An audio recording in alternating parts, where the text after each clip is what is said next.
Welcome to the other side of Lucy Letby. In episode 89, we're going to look again at baby P in the light of some new information, which gives us a clearer indication of what actually happened to baby P, but also raises, for me, quite disturbing questions about the postmortems and the posthumous investigation of the deaths of these babies from a clinical standpoint. But first of all, we're going to start off by looking at an article on Substack by Tried by Stats. Now, Tried by Stats is a guy on Twitter who is a statistician who has a wonderful website. I'll leave you the link to it that points out all of the statistical gobbledygook that they talked about Lucy Letby and her presence, her constant presence during all of these so-called events that supposedly explain the deaths of these babies, but don't explain the deaths of these babies at all. And we'll also look at the glaring inconsistencies of the expert evidence in this, particularly by concentrating on Dr. Marnarides. Now, Dr. Marnarides is the pathologist who gave really strikingly different opinions for the cause of death in baby P and baby O, when there is no difference in the cause of death between baby O and baby P, in my opinion. And the beauty about being a generalist that I am is that you have a little bit of knowledge on practically every subject.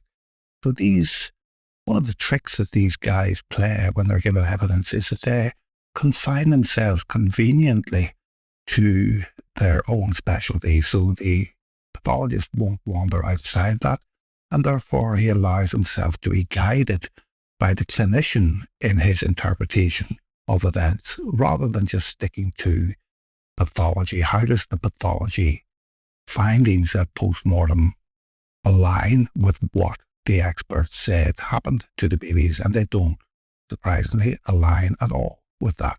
But by jumbling up all of this evidence, this expert evidence, into silos, and then using it selectively when it suits you and how it suits you, if it suits a narrative, you're able to create a very convincing story which doesn't stand up to any scrutiny by someone like myself who has an understanding of how medicine works. But it's more than enough to confuse and convince a jury. But the evidence, as we'll see, is very inconsistent. And the scientific part of medicine is based on consistency, not inconsistency.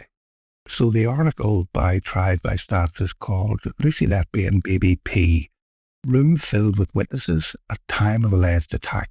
Experts changed their mind and doctors' error punctured the baby's lung.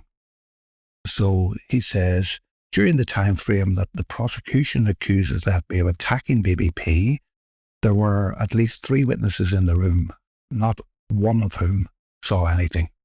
The prosecution accused Letby of injecting air into the baby's stomach via his nasogastric tube, causing him to collapse.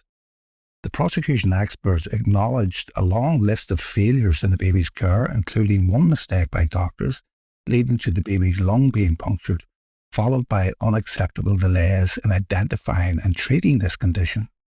Another error was the doctors gave the baby 10 times the initial dose of adrenaline that the baby should have started on. A separate and later issue saw the baby receiving double the intended dose of adrenaline at multiple points during the day.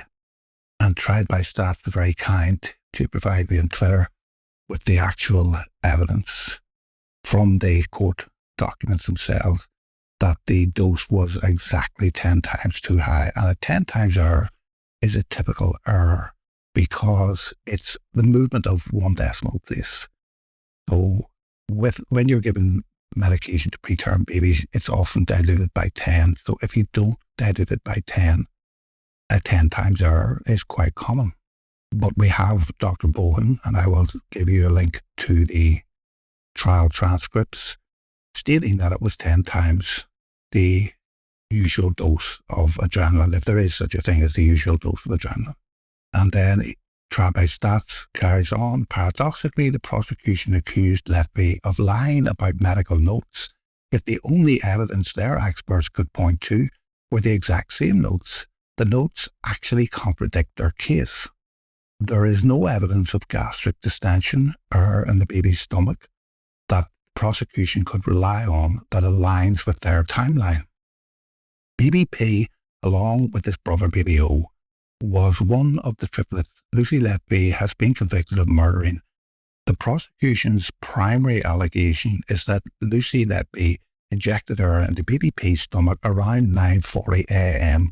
on June the 24th, initiating a tragic sequence, culminating in his death several hours later. The prosecution's case was that at 9:35, Baby P was well, examined by two doctors who had no concerns.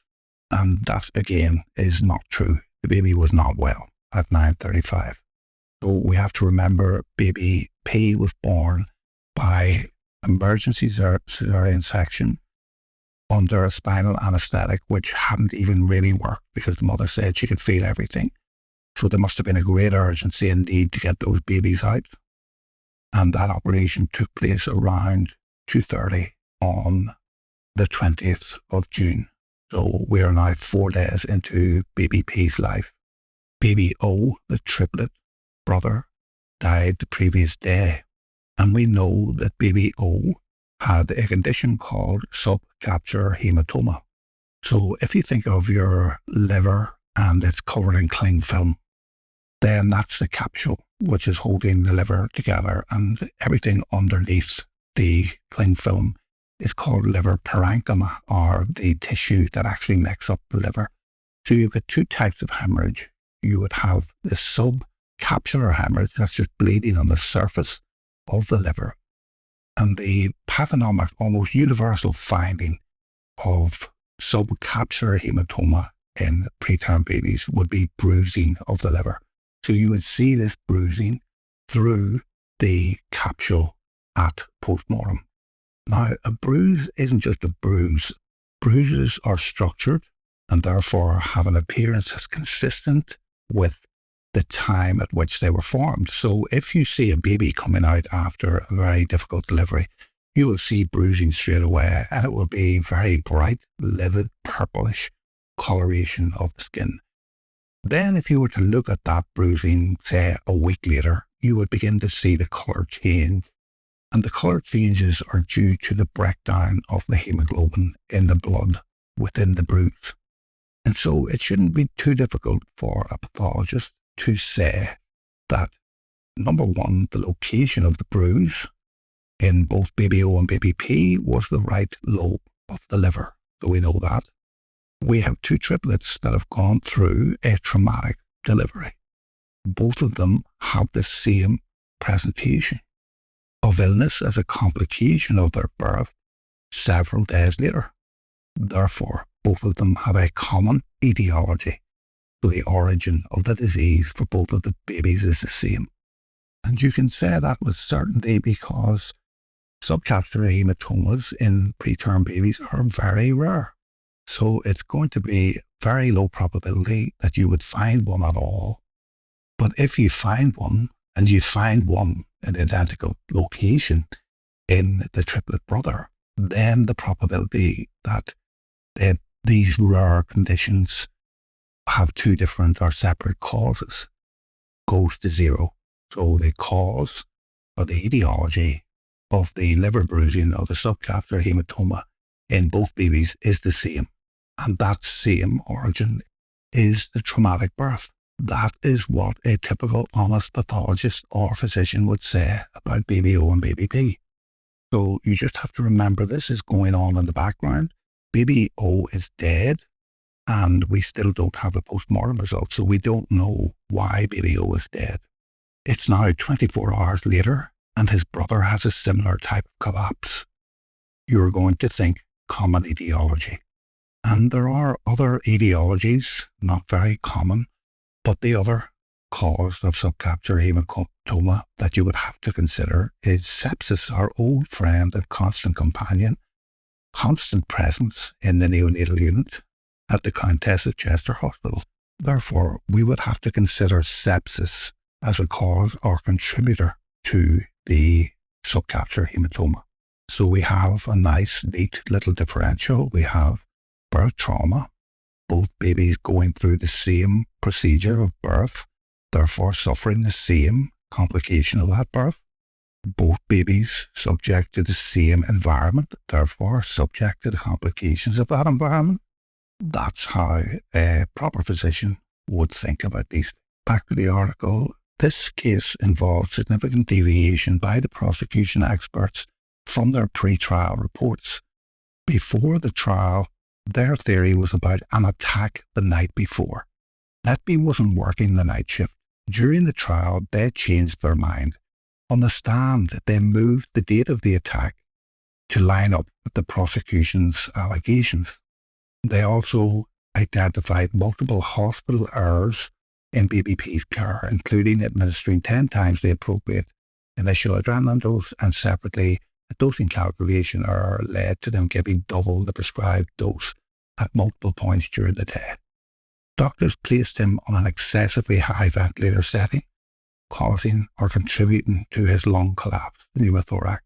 An earlier X-ray, which could have identified this issue, wasn't performed promptly, and when eventually taken, doctors reviewed the X-ray 40 minutes late, after the baby collapsed again.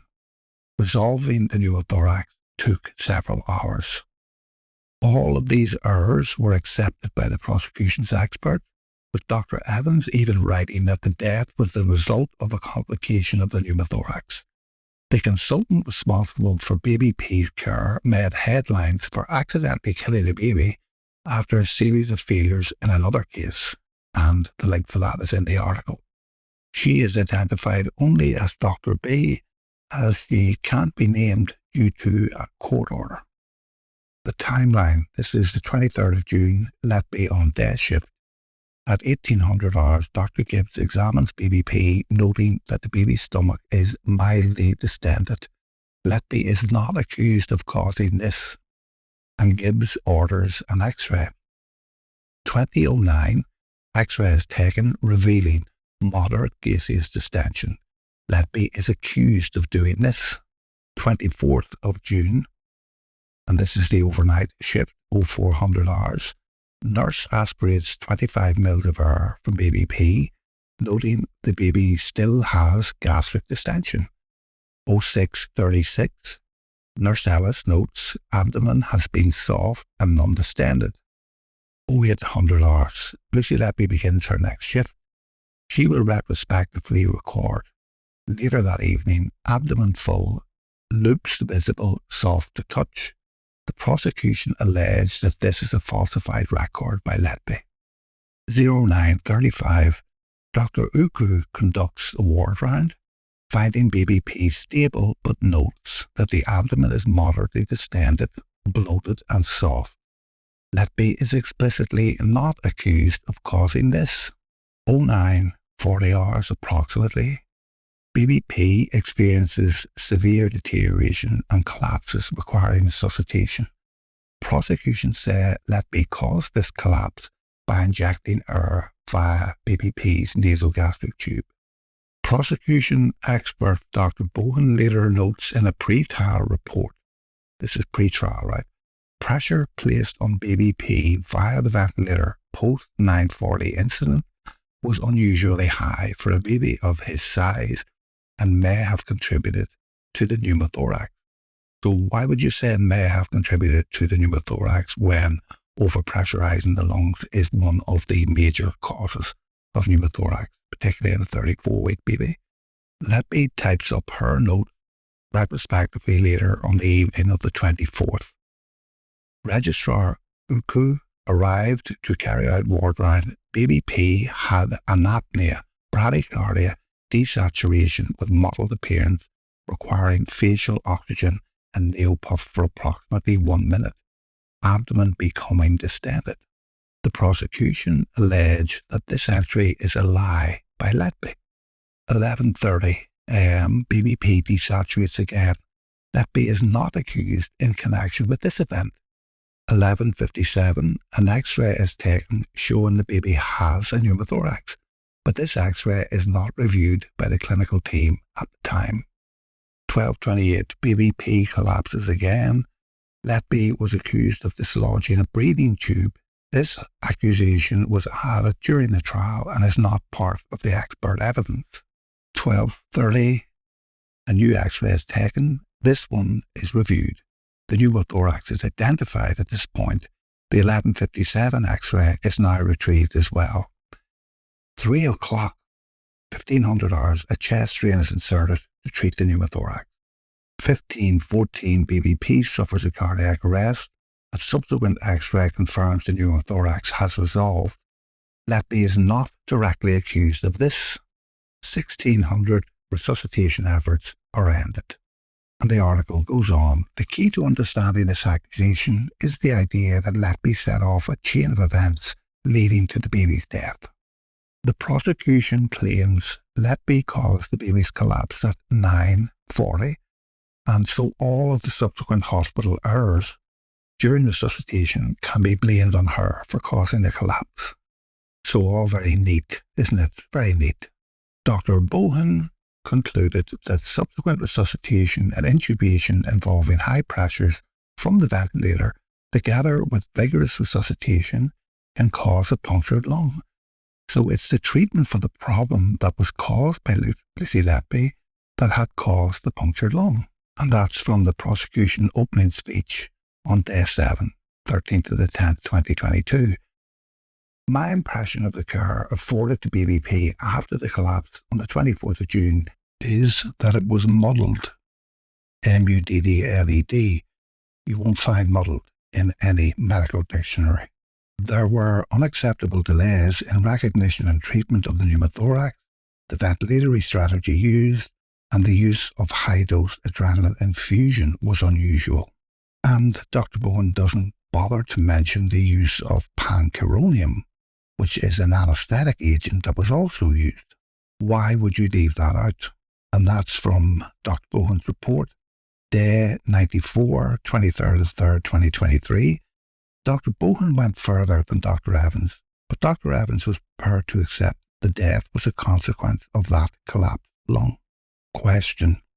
Right, in the 3 reports that you've provided us, you formed the view that the pneumothorax could have contributed to a failure in resuscitation even after the lung had been reinflated. Answer. That was my feeling at the time. I couldn't think of any other reason why resuscitation was not successful. Question.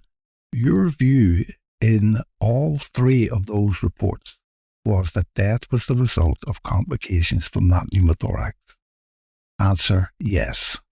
And that was from Dr. Evans' cross-examination, day 94, 23rd of 3rd, 2023. Despite the errors, the article goes on, both experts stated that the ultimate responsibility was due to deliberate harm.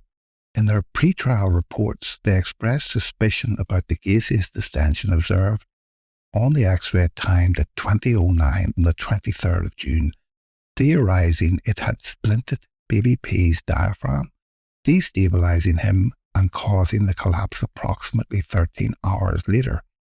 This was a consistent conclusion across their reports. Quoting Evans' report, what you say is this is from Ben Myers, I remain suspicious of the large volume of error noted in the stomach and intestines found on X-ray. It may be the sequence of events was this. The excess air in the stomach and intestine splintered the diaphragm. This would have compromised BBP's breathing, leading to the collapse. And Myers says, you're quite clear that the splinting of the diaphragm is the excess air in the stomach, aren't you, when you wrote the report? Answer, I did, yes. In all of his pre-trial reports, he stated that the cause of death was complications of the pneumothorax. In all of them, he said, this X-ray was suspicious, could be injected air, and that the police should look at the night shift staff for the culprit. These reports set out the conclusion of 5 years of medical investigation by Dr. Evans. Now that he had heard other witnesses speak and exactly what the prosecution accused Letby of, he has changed his mind. Now the air at 20:09 didn't splint the diaphragm, and now his medical opinion is someone gave the baby an extra dollop of air at 09:40. Question. First of all, in your reports, let's see if this is right. You said clearly 3 times the air at 20:09 splintered the diaphragm, didn't you? Answer. I did, but I think the air destabilized him. I think he had an extra dollop of air in the morning of the 24th. I have said this now 3 times, and that's my opinion. So this is the new allegation introduced on the stand.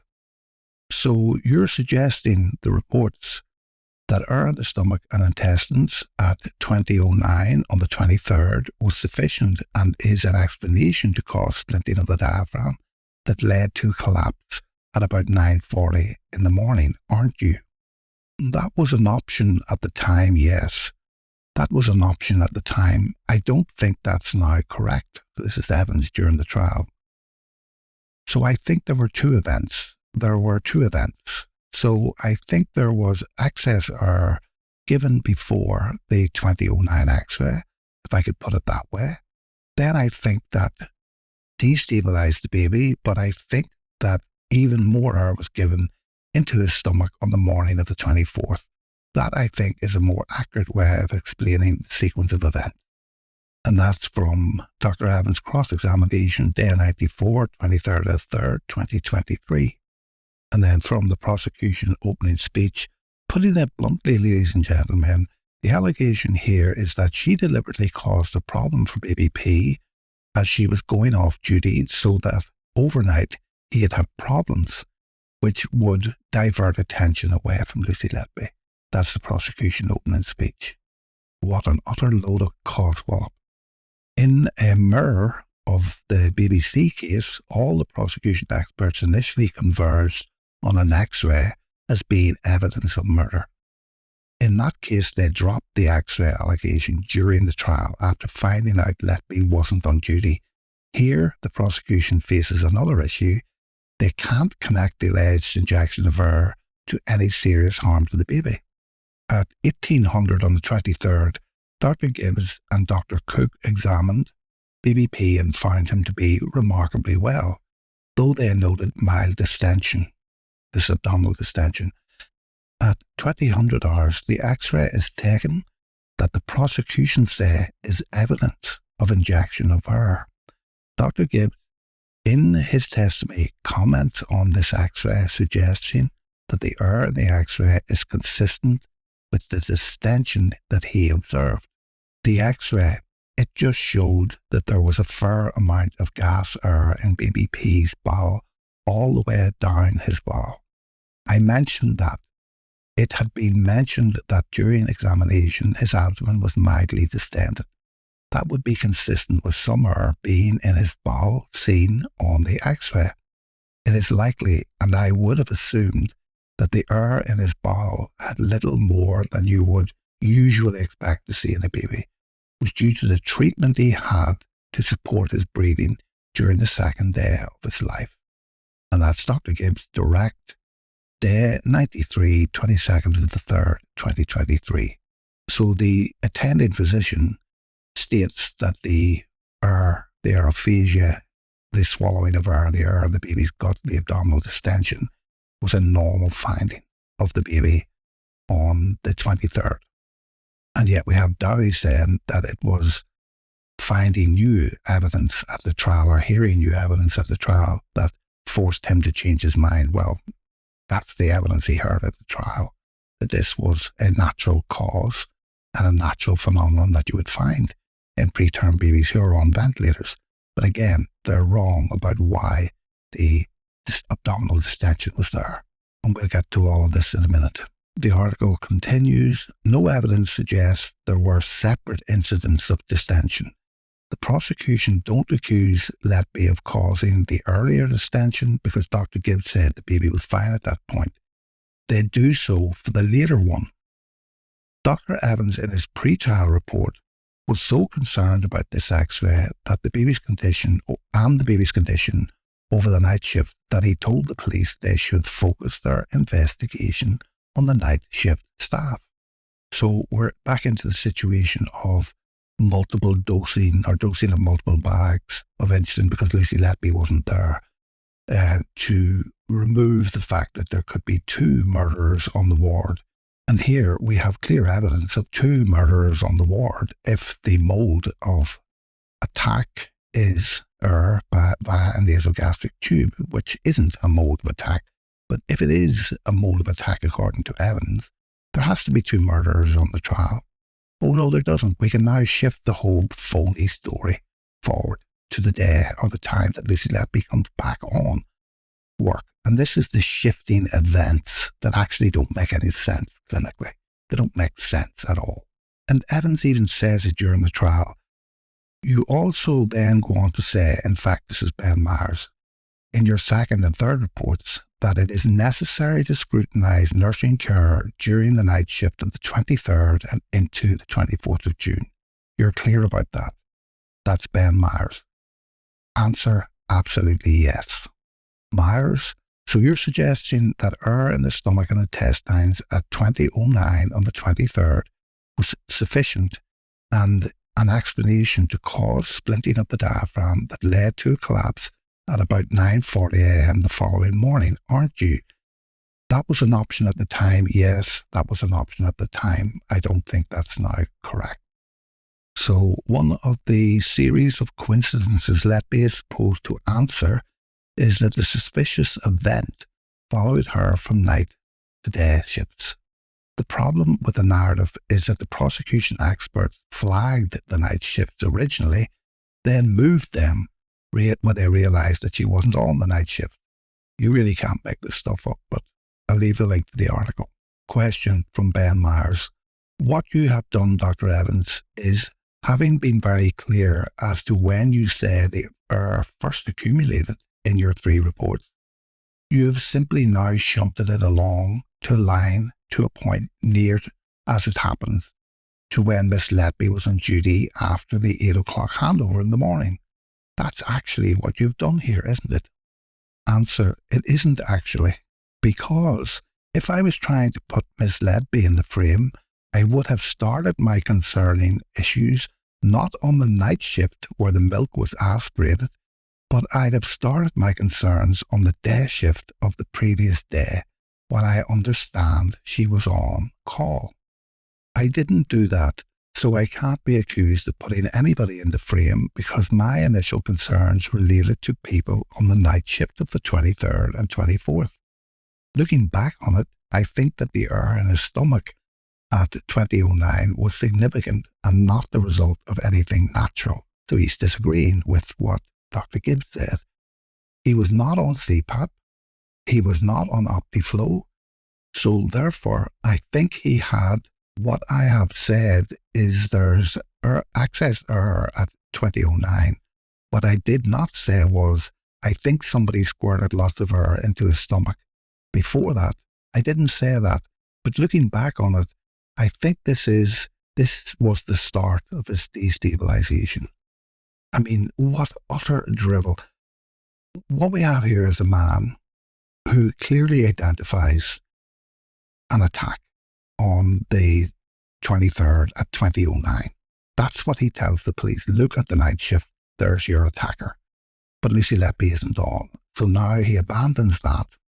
But he thinks he's being smart. He thinks that he can still include what was happening to the baby at that time, but now shunt the effect of what was happening to the baby at that time into the following day. And that makes the man a blithering idiot when it comes to medicine. All of which is causal. It's all causal. There's no correlations. It's all causations in medicine. The correlation might lead you to suspect the causation, but the correlation is not the causation. So I'll leave you a link to this article. It's quite long, but it's well worth reading. And it sets out this entire charade, really, of we initially thought that if we can pin Letby into this night shift, we've got her. Oh, she wasn't on the night shift. Oh dear. We'll now have to shunt the whole thing forward. But we'll just keep all the symptoms in because we can't get rid of them because some people have noted them and they're in the notes and records. So we'll have to reincorporate these observations and findings into a new narrative. That's basically what's going on here. So let's just have a look now at the actual examination or cross-examination of Dr. B. This is this consultant. And this is from Mr. Asprey for the prosecution. Good afternoon. Could we start with your full name? Please, again, for the record, answer, I'm Dr. B. You remember, Dr. B, I'm going to ask you to keep your voice up generally and in the direction of the microphone, which of course doesn't amplify, it only records. You came along last week to assist us with the treatment of a little boy called Baby O. And you've come along today, as you know, to assist us with his triplet brother, Baby P. Answer, yes. You, I think, first met Baby P during the course of a ward round on the 22nd of June 2016. Is that right? That's right. Thank you. I think that took place at around 11:45 a.m. Yes. And you were the paediatrician of the week. Yes, that's right. So, Dr. B was the paediatrician of the week. How interesting. I'm going to ask, please, it's not on your carousel, but if Mr. Murphy can put up J23840, please. Hopefully you'll recognize this writing. Yes, that's right. That's my handwriting from Dr. B. Thank you. That's your note of the ward round on that particular occasion. Yes, you have noted that here, the triplet one, so we know that Baby P was the firstborn. As we know Baby P to be, yes. And you have noted that the problems that they were considering to be at the time, yes. And then you've made a note on the various categories that we're becoming familiar with, yes. We can see here that Baby P had been screened and was receiving antibiotics. If we can scroll up and look at your examination, please, I don't think we need to go into too much detail on this, simply to identify it. We can see that the abdomen was considered soft at that point. Answer, yes. You have made other notes. Was he on breathing support at that stage? No, he had been taken off. He had been on he was on CPAP at the time. At this point in time when I saw him, what I asked for, so you know, were his UNE, that's urine and electrolytes, plus gas and trial of OptiFlow.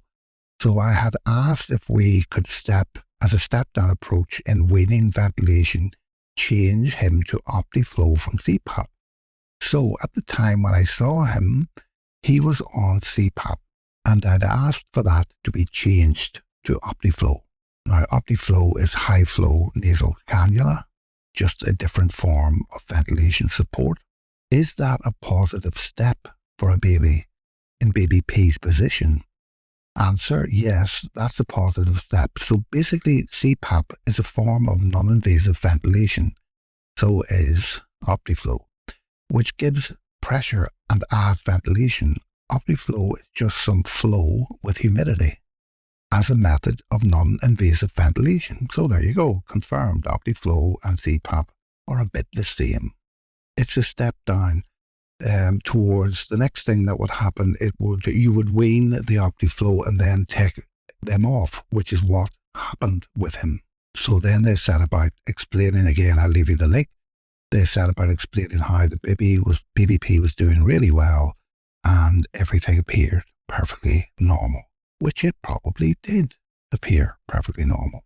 But this is the 22nd of June, so this is about 48 hours after the baby was born, and everything looked hunky-dory. And then they just breeze through the following days and go to June the 24th. They don't want to talk about what happened to Baby P on the 22nd, 23rd, the night of the 22nd, the 23rd, how the baby progressively got worse. So the consultant then goes on to admit that they didn't take records of an important conversation that took place between Dr. Maybury, who was the registrar, and the consultant on the morning of June the 24th. So overnight, on the night of June the 23rd, after Dr. Gibbs seen the baby, Baby P, and throughout the night, the baby began to deteriorate, so much so that a registrar discussed it with this consultant of the week on the morning of the 24th. And we can see from Dr. B's statement to the court. So this is part of my statement. I don't remember it exactly now, but as I've mentioned it in my statement, not in the record, in the statement, Dr. Mabry has said in the handover that he had asked me to review baby P's overnight and felt that he had some abdominal distension and had, as a result of that, stopped his feeds and started him on intravenous fluids. He was already on antibiotics from the evening before when Dr. Gibbs had reviewed him after baby O sadly passed away. Both baby R and baby P had been screened and started on antibiotics, more as a precaution, just to make sure that we were covering them for infection. So he had changed. There we go. He had changed overnight. So his feeds, he was only having nasogastric feeds during the course of the previous evening when Dr. Mabry was asked to review him overnight. There had been some concerns that he'd had short episodes of desaturations and bradycardias as well as some abdominal distension. So I think more as a precaution, given that he had what had happened to baby O, Dr. Mabry rightfully decided to play it safe and drop the feeds and put him on intravenous fluids, taking into account that he was already on antibiotics. He also noted that despite these episodes of brief dips in oxygen and heart rate, he remained in error.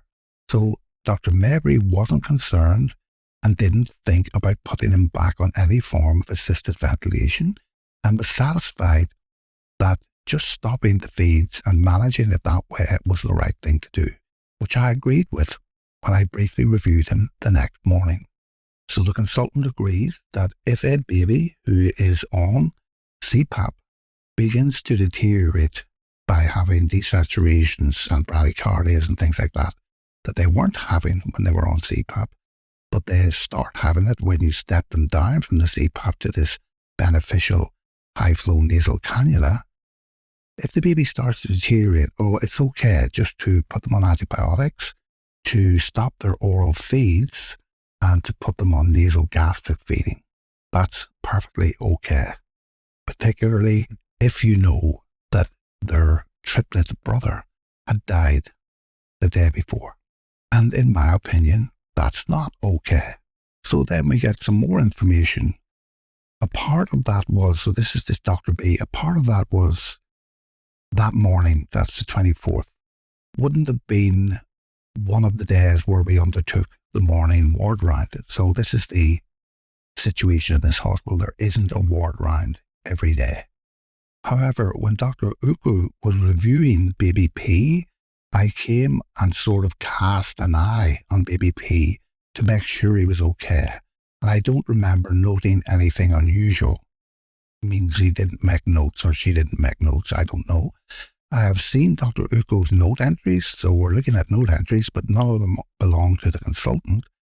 At the time, baby P was still in error. His abdomen was a little bit distended and he was on antibiotics. As far as I can remember, there were no major concerns, such as he was on caffeine as well, and I think I suggested to Dr. Uko that we undertook some investigations just to screen for a few things. Those have been listed here with a full blood count, which is just to check his blood cells, a CRP to check for infection, not very good for that.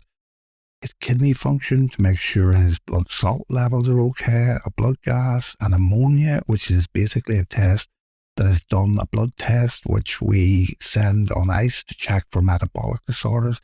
I think this was from the background of baby O having passed away the day before. So this is just thinking beyond, is there anything else we should be looking for? And as part of that, I asked for, while we're doing bloods, can we do this as well? Question, do you recall how that particular examination of baby P came to an end? Answer, I did not examine baby P, so there is no note for me saying that I have examined him. Dr. Uku has, and from the note entries I have written, I think while I was seeing him, I was either, I don't remember this exactly, either asked by one of the nurses that there was a phone call from the coroner about baby O, or I was bleeped, I don't remember, because the previous evening I had left my contact details on the answer machine about baby O. So at around about the same time I had been asked to go, there was a resource room in the neonatal unit where we could take phone calls which would be out of hearing. Just break that down. This is the prosecutor, having been present at baby P's examination by Dr. Ugu, who then had cause to go to the resource room. Was that? Answer yes. To make a phone call? Answer yes. And your recollection of who that phone call was to? Again, this is from note entries. In my note entry, I have written that I was on the phone to the coroner. And again, I have been asked this by the police as to why I remember the conversation, and I've replied that I do not remember what exact conversation I had with them.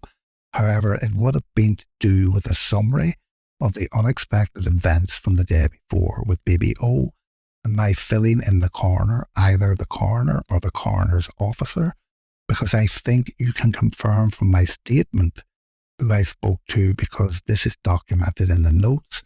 I updated them on the previous days.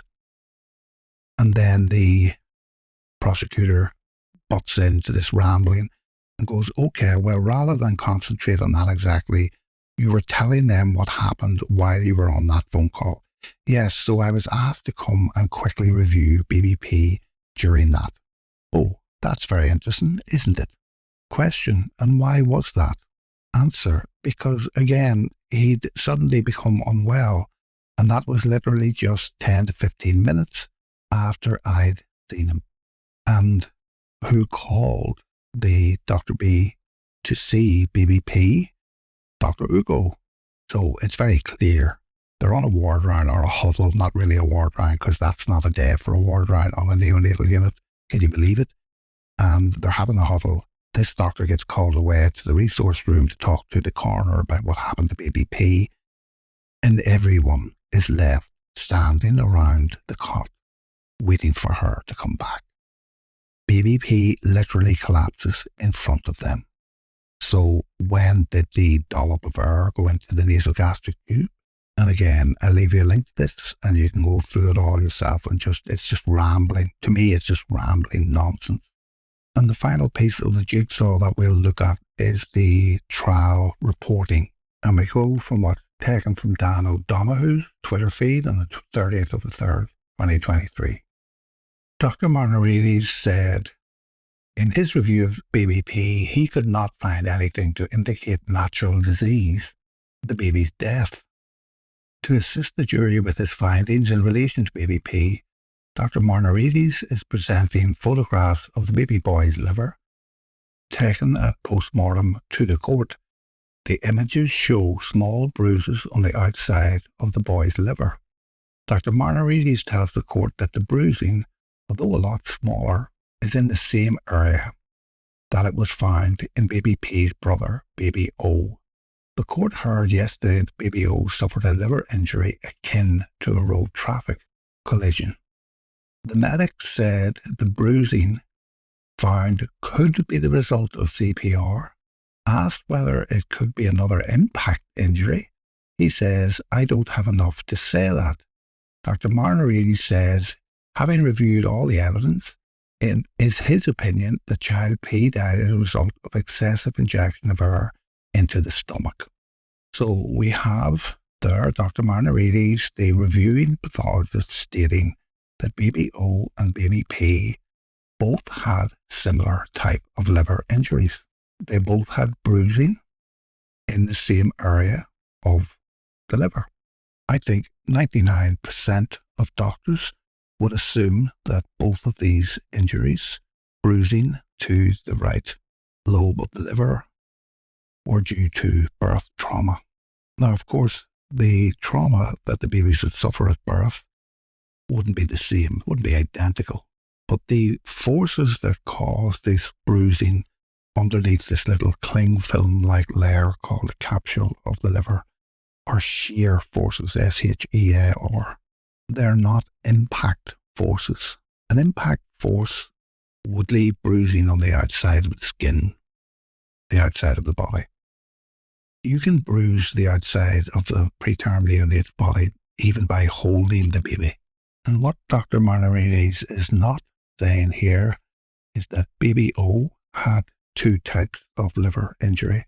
Baby O had a subcapsular hematoma, just one type of injury that's bleeding under the capsule, or think of it just like cling film around the liver, not actually in the liver, and parenchymal damage. So the baby had a second massive hemorrhage that was caused, apparently, when Dr. Beery stuck a needle through the liver. These are two different types of injury. One of them, natural cause of death, subcapsular hematoma.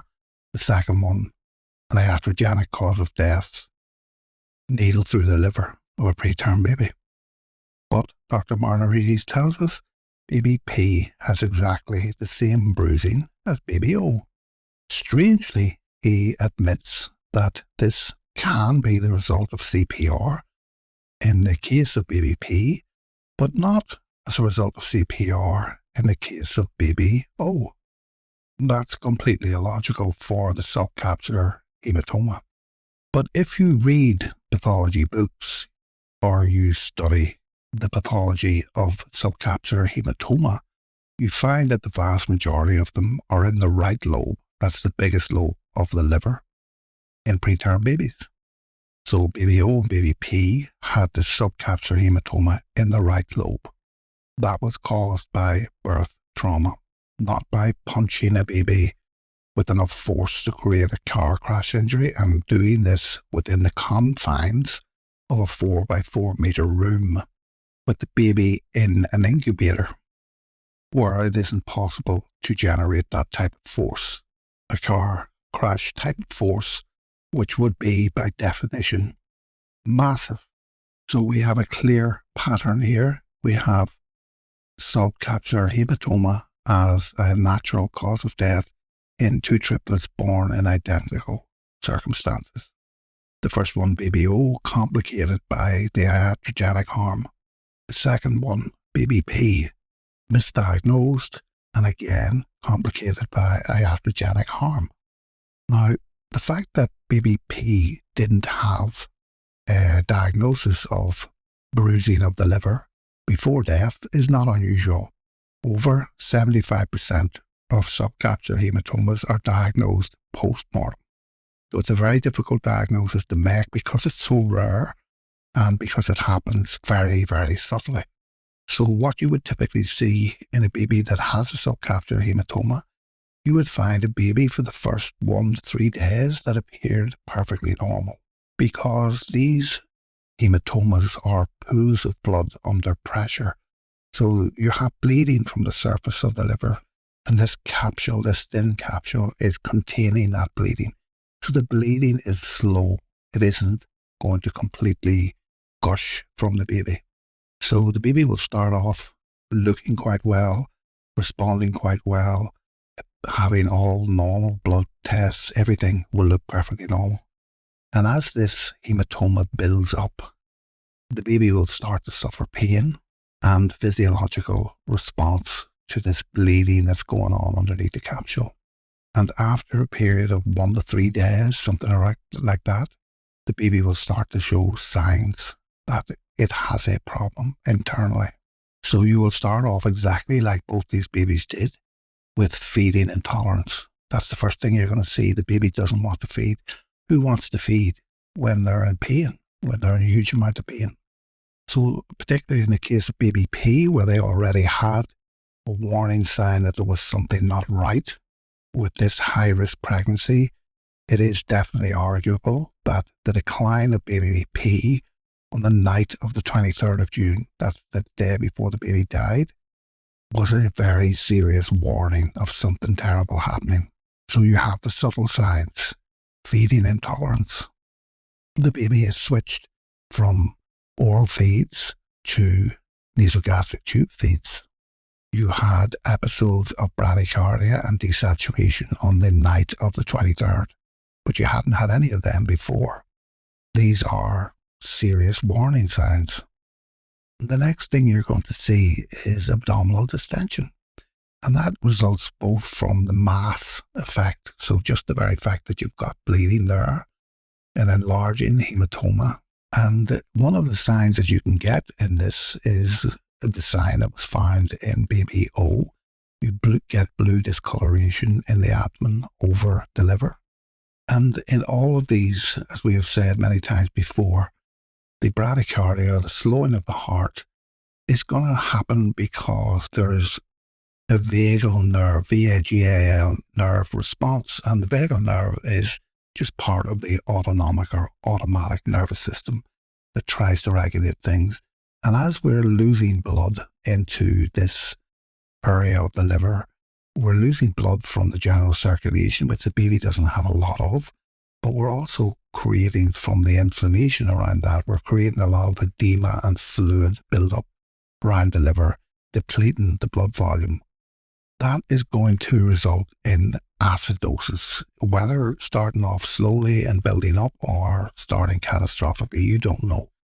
And that will trigger this autonomic slowing of the heart, requiring oxygen to resaturate the baby. So you see on the night of the 23rd, this is desaturation, but there isn't any need for oxygen. It responds very quickly. The distension seems to ease, but it doesn't really ease because diseases are progressive. As I've said before, there are really only two components that you need to come up with a conclusion that it's a disease, and that is one, loss of function, and two, progression. And one of the losses of function here is the movement of the gut, what's called peristalsis. So peristalsis is a wave that ripples through the gut and moves the waste and air and everything down into the much more spacious large intestine and then out of the body altogether. That becomes impaired in any kind of sepsis, bleeding disorder, blood flow to the mesenteric artery or the gut blood flow is reduced and the peristalsis declines. And again, that would be a vagal response, a response to slow everything down because it's energy intensive and you have to turn down the energy intensive parts of metabolism because you're needing to conserve energy for the brain. So you will get this slow decline of the baby over 1 to 3 days. If you're lucky and you have someone who's going to diagnose that or who took more prompt action and got a very quick postmortem result for baby O, but we know they didn't because Dr. A told us in evidence there that they were speaking to the coroner, but wasn't able to or didn't remember what they were speaking to the coroner about. They were talking about the event. They weren't talking about the result of the postmortem because that would be in the evidence. So at the time that Dr. B was examining baby P with Dr. Mabry and Dr. Uko and all the others that were there, they were unaware that baby O had a subcapsular hematoma. But then we have the iatrogenic damage that's done to baby P at the end. 10 times the opening dose or initial dose of adrenaline is absolutely catastrophic to these babies. And what you're going to do with that is you're going to massively push up the blood pressure relatively. And in adults, that can be huge. That rise of blood pressure can be huge. It's going to be less in preterm babies, but it's going to push up the blood pressure. And when it pushes up the blood pressure, it's going to increase the amount of blood flowing to the portal system or the venous system. And that's going to supply more blood to the areas that are already bleeding from the subcapsular hematoma. So even if it hadn't ruptured by that stage, you were pushing it all the way to do that. And then for me, unbelievably, the use of pancuronium. Pancuronium is a nerve blocking agent that causes paralysis, and it's used in adults anyway for anesthesia when you have the person induced when they're completely unconscious. You can paralyze the body with pancuronium, but it isn't widely used in preterm babies if it's used at all. And it can have devastating effects on blood flow and nervous responses in the body because you're paralyzing everything. What they didn't have as well, they didn't have central venous access. So if you don't have central venous access, You can't get fluids in quickly enough. If you have peripheral access, as we know, and you put adrenaline in it in particular, that's going to tissue and you're going to lose that peripheral access very, very quickly. And I've seen, even in adults, I've seen veins tissue when adrenaline has gone into them, because the adrenaline is going to have an immediate effect even on the blood vessel that the drip is going into. Then you have the undiagnosed pneumothorax caused by, and you would have to say it was caused by, the excessive ventilation pressures, because pneumothorax, or air in the pleural space, is a complication of overpressurized lungs. So, like BBO, BBP had a natural cause of death, subcapsular hematoma, and then had massive iatrogenic damage done during the resuscitation. And again, I fail to understand why any doctor can't see this for what it is. All of this baloney about air and nasogastric tubes, no. Abdominal distension is a sign of poor blood flow to the gut that is unable to clear the aerophagia, or the swallowing of air that goes on naturally. And that will go on, particularly if you have a nasogastric tube in place. But remember, this nasogastric tube was also on free drainage. So that's going to allow some of the air to come back out again, because you've got a higher pressure in the stomach end of the tube. You're going to have that pushing air out of the body. But as the baby moves, those NG tubes become kinked inside the body, and quite a lot of them, up to 50% of them, do that. And they will not allow the air out. So that tube will be twisting and turning inside the body. So you'll get some distension, then relief of distension, some distension, relief of distension, depending on how patent the nasogastric tube is at any one time. So once the hematoma occurs in BBP, there's one of two things going to happen. A lot of babies, if they're in the right place and they're not suffering this iatrogenic harm, the subcapsular hematoma can seal off and stop bleeding, because the pressure in it builds up enough. And if you've got enough clotting factors and you don't have any complications like sepsis, these subcapsular hematomas can actually stop bleeding themselves. The body can close them off, and they're found often later on in scans that are done for other reasons, or the baby can survive them. But if you subject any preterm baby to such massive doses of adrenaline, which is, as I've said before, an independent risk factor for death in neonates, pancuronium, a nerve blocker, you're completely blocking all of the autonomic nervous system. You're blocking everything, because you're supposed to be the life support for the baby. But you're not actually the life support for the baby. You can't get the fluids in that you need to resuscitate the baby, etc., etc. Baby P was doomed as well from the outset. And that slow decline and then sudden deterioration that actually happened in the middle of a ward round. And why wouldn't it happen in the middle of a ward round? There isn't anything special time-wise about the middle of a ward round. The baby can collapse at 4 o'clock in the morning when no one's looking at it, when someone's looking at it, or it can collapse at 10 o'clock in the morning when someone's looking at it or not looking at it. So the natural cause of death for baby P was exactly as Dr. Shuley said for baby O. It was a complication of the very rapid delivery and birth trauma. That is the most feasible explanation for what happened to baby P. Suffered exactly the same injury as baby O, and then suffered a series of iatrogenic harms that ended up causing the baby's death.